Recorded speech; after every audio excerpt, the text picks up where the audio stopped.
Hi అందరికీ నమస్తే. ఈరోజు వంకాయ శనగపప్పు కర్రీ చేస్తున్నాను.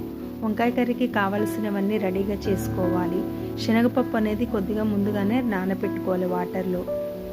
స్టవ్ వెలిగించి కళాయి పెట్టి అందులో 2 టేబుల్ స్పూన్ ఆయిల్ వేసుకోవాలి. ఆయిల్ వేడెక్కిన తర్వాత జీలకర్ర, ఆవాలు, నానబెట్టిన శనగపప్పు కూడా వేసుకోవాలి. శనగపప్పు అనేది రెడ్ కలర్ వచ్చేంత వరకు వేగనివ్వాలి. కొద్దిసేపు సిమ్లోనే ఉంచి శనగపప్పును రెడ్ కలర్ వచ్చేంత వరకు ఉంచాలి. కొద్దిగా పసుపు, కట్ చేసి పెట్టుకున్న ఆనియన్స్, పచ్చిమిర్చి కూడా వేసి ఆయిల్లో ఫ్రై అవ్వనివ్వాలి. ఆ తర్వాత కొద్దిగా అల్లం పేస్ట్ వేసి అల్లం అనేది పచ్చివాసన పోయేంత వరకు ఆయిల్లో మగ్గనివ్వాలి. బౌల్లో వాటర్ తీసుకుని అందులో సాల్ట్ వేసుకోవాలి.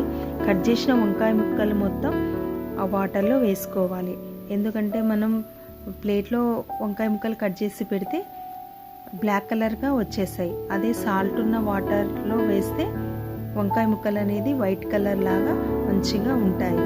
కర్రీ కూడా మంచిగా వస్తుంది. ఆనియన్స్ అనేది మగ్గిపోయాయి. ఇప్పుడు మనం కట్ చేసుకున్న వంకాయ ముక్కలన్నీ కళాయిలో వేసుకోవాలి. ఆ తర్వాత ఒకసారి గరిటెతో మొత్తం అంతా కలిపి క్యాప్ అనేది పెట్టుకోవాలి. క్యాప్ పెట్టడం వల్ల కర్రీ అనేది మంచిగా మగ్గుతుంది. ఆయిల్ అనేది కొద్దిగా పైకి వచ్చేసిందండి. అప్పుడు కారం అనేది వేసుకోవాలి. కారం కర్రీకి సరిపడేంత కారం వేసుకోవాలి. మేమైతే 2 టేబుల్ స్పూన్ కారం వేసాను. 2 టేబుల్ స్పూన్ సాల్ట్ వేసుకున్నాను. ఉప్పు లేని కారం కాబట్టి సరి వేసాను ఉప్పు కారం అనేది. కొద్దిసేపు అలా స్టవ్ మీద మగ్గనివ్వాలి. ఆ తర్వాత మళ్ళీ కొద్దిసేపు తర్వాత ఒకసారి కలిపి చూడండి. ఆయిల్ అనేది కొద్దిగా పైకి వచ్చేస్తుంది. అప్పుడు కర్రీ అనేది మొత్తం రెడీ అయిపోతుందండి. వంకాయ శనగపప్పు కూర చాలా మంచిగా వచ్చిందండి.